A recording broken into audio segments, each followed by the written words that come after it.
Welcome to the One Lap Heroes. Today you're gonna see the coolest Lexus lap after the LFA Nurburgring record. You think? Yeah. I believe this is driven better. You might think we were joking, but we're not. Enjoy.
what exactly did they just saw?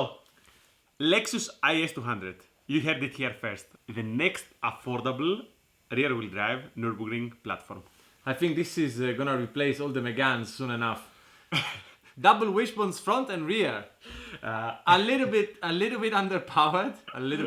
It's 150 horsepower. But Track engine. Still relatively light. It's Basically, in my head, I have it like this. If you don't want to have like an E36 320, that's like a very common thing around here. Maybe you want a 320, so it's actually a 328, and you can say to your friends that it's a 320, but it's actually a 328, and then you can still be fast, but it's not an M3. But if you don't want any of that, and you actually want something rear-wheel drive and interesting, Lexus IS200. I believe it's an interesting platform. It looks a bit bland. It's like Japanese. I kinda like the looks. For me, a little bit of a sleeper look. For me, the Lexus IS200 has this, like it is the car that brought us Lexus taillights, So, yes, actually, this is the car that ruined taillights. Exactly, this is a car that sort of destroyed taillights. The reason that you see like a Peugeot 106 or 206 with these fucking Lexus taillights, it is that car. Don't curse. I cannot say fucking anymore. No. So this is the new all up here, so I cannot say fucking. There's gonna be a lot of beeps, as you can imagine. But yeah, so this car brought us this. But then the redeeming features is that the actual car is a very good car. It's a driver's car. It's like an old school Toyota. It's a very nice car. And I think the lap speaks for itself. It's a very interesting lap. Should we explain to them a little bit who is Andrea and what is this car doing in the channel in case they didn't see the other very long video? Yes, why not? Andrea is one of our friends living in the area, working with cars. He specifically is a mechanic. He's a mechanic, specializing in gearboxes. And this will come into play eventually. I don't know how the puzzle will be put together, but eventually you will see that this actually You might understand. Exactly. But you have seen Andrea. You have seen Andrea working in my car, helping me with the suspension and this and that. So for sure you have seen him in the background. He's an extremely skilled mechanic. Quick. Italian. Extremely fast at working, but precise. But apparently, he's also a gem in the rough. I have this question though: is every Italian mechanic coming to work in Nurburgring called Andrea? Because there's like this is the third Andrea in this channel alone. In this channel alone, I think the third Andrea Meccanica, like. And it's to me it's even funnier because it's Andrea here is actually a girl's name. Correct. So like all the male mechanics we get, not that we get any female mechanic, but all the. But if there is any female mechanic interested, like we have enough cars for you to be busy long term. Yeah, I mean, I would say diamond in the rough for real. It is a very cool lap. So actually, when we first saw him drive, we were 100% sure that he's gonna fucking total the car. I cannot say fucking. When we first saw him drive, we were 100% sure that he's gonna total the car. And you might have seen it in the video, even in so this is a polished. This is his best. This is already a polished version of him, and you can see that, especially at the beginning of the lap, there is some aggressiveness in it, and I might call it the sweaty palms lap. As you can see, he's going for the dry hand all the time, but it's normal. But at the same time, as we both discussed, I think we have a very similar opinion on this. Hopefully this is not a pattern, because the whole idea is that we are actually together here because we argue a lot. Yeah. But in this case, we agree. The driving technique is actually very cool. It's very solid. He's carrying quite a lot of speed, which is normally a problem. So I believe that I am genuinely impressed in the sense that I believe that he doesn't have the background. And I don't think he even... he has the background. He's like a hardcore car guy. He's a car guy, but I don't think he's like a driving circuit background. Yeah, I don't think he has a driving technique. He's a driving technique fanatic, but yet he has. You can see, especially when he corrects the car, that he corrects just enough to keep the rotation that he needs. So really impressive lap. Consider that the car is on street tires, completely stock. We might be cheating a little bit. I think the car actually has an LSD that normally the IS200 that we have here in Europe wouldn't have. But this makes no difference in the lap time. For all intents and purposes, it's like a completely stock Lexus. Stock suspension rolling around on street tires. Good street tires is like this is on Michelin PS4s, but still street tires. And if no modification to the engine. If you combine on what you actually saw, how the car looks from the inside, and how he felt, the car is very engaging. And a very decent amount of pace, huh? Actually, the car looks quite interesting, to be honest. Very short gearing, a very cool gearbox. He has to put six. A lot of high gears. Actually, one of the coolest things is that there is a lot of gear action. And this is one of the cars that we are very excited because you know that both me and Sergio have like a bit of a Toyota background, so we love it. And contrary to something like the Toyota Yaris GR, you know, like it's like all the hype currently. It's a very expensive car. This is something that everyone could buy. You can get like a cool Lexus IS200 for 2,000-3,000 euros. Yeah, that's actually a very good deal. I think it's it might very well be. It's like because the MX-5s are a bit getting more expensive. 6,000-7,000 euro here currently in so Germany. Basically, if you want a clean one. If you want a clean one. So this might be a good option, I mean, it's interesting to see a new car added to the fleet, so to speak, and a new driver, a new character coming in, and I don't know how much it will be featured and in which way, but me neither. but it is really. I hope you really enjoy the lap because it's and I hope you actually watched it because it is. I hope you watched the whole thing. Yeah. It is really quite impressive to think that this is basically all that you see is just feeling and talent. You know, like he didn't go karting and then small cars, and then this is just how he feels the car, and this is why it's really impressive. And I will tell you now the truth. Gabriel knows. But the thing is that we wanted to add him in the channel much earlier, but we thought that he should actually calm a little bit. And what you saw is actually the calm version. What I also find very interesting is that his approach is completely different from our second driver that we are checking later this month. Or okay. I don't even know when this video is coming out, but theoretically straight after this there is another base lap. Okay, coming. I don't know anything about it, so... You know you were here in the video that we introduced them both. Do you remember this? What I find very interesting also is that this is a base lap, and what's gonna follow straight after the next week is another base lap, and it's the other driver. That's I think this will be the car will not be a surprise, but actually, if you want to know, go to the previous video and check what it was there. Exactly. So the other car is. Not the Mazda MX-5. Actually, no. Let me rephrase it. It is a surprise because it's a unique car. A unique car in every way. Like it's a car that you have never seen before, and potentially it's a car that you have literally never seen before on the streets either. Because you might have seen an MX-5. If you live in Japan, if you are Japanese, maybe yes. But otherwise, you might have gone your whole life without ever seeing one. Which is you're exciting. Gonna see one in our channel. Yes. So that is that. We want to know first of all if you like the Lexus. What do you think? We certainly do. What do you think about the car? And if you like the lap, we would like to hear this below in the comments.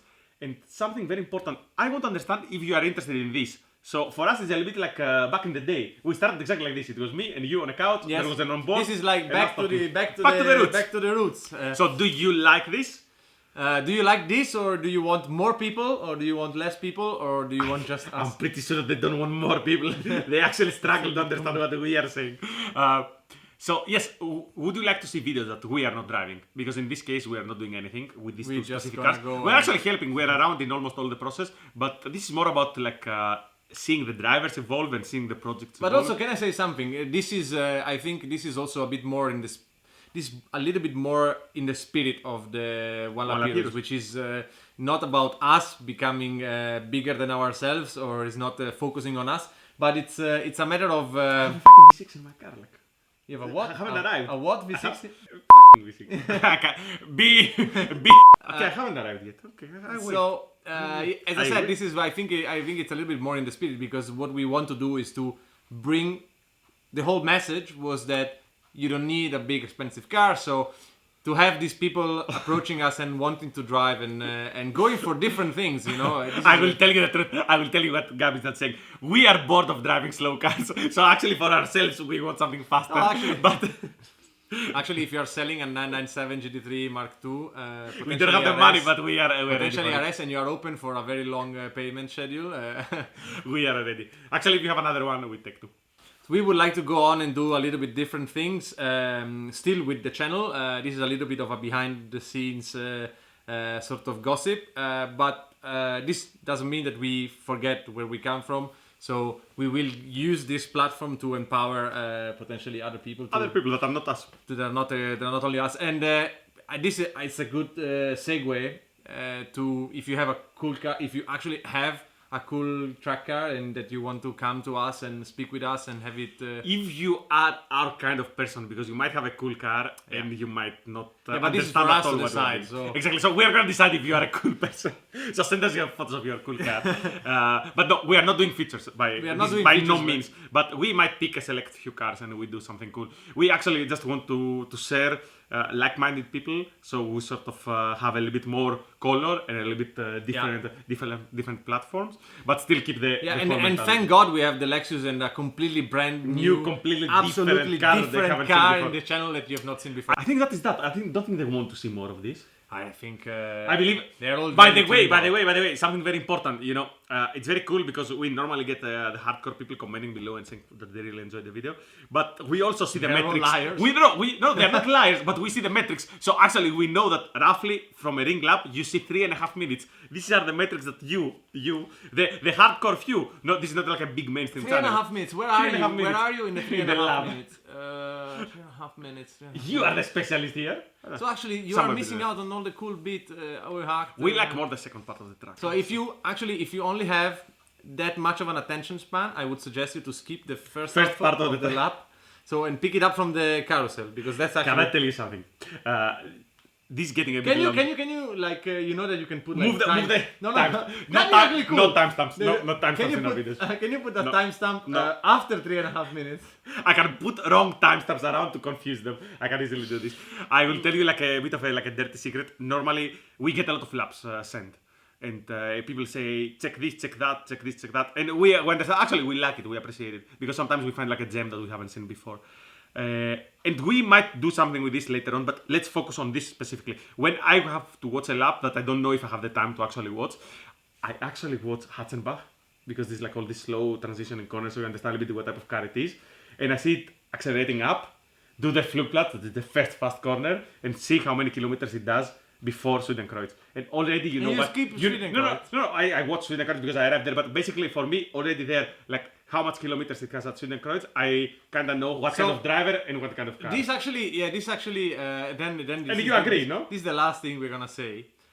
But that's as much as you need, really, because you might be thinking, you performance-oriented driver, that is missing something, that you feel like I am not extracting everything from my skill set. You might be thinking that you have to do something crazy, but in reality, it is a 1/10 of a second mistake repeated 10, 20, 30, 40 times. So after 4 corners, there's a very high chance, maybe not 4, but let's say by the time I get to Flugplatz, there's a good chance that I have seen what's the problem. Actually, the driver that does wrong, like Hatzenbach, like the complex. He will probably do... Exactly. There's clear visibility. Yeah, maybe I would wait for Arenberg. Okay. Maybe I would wait for...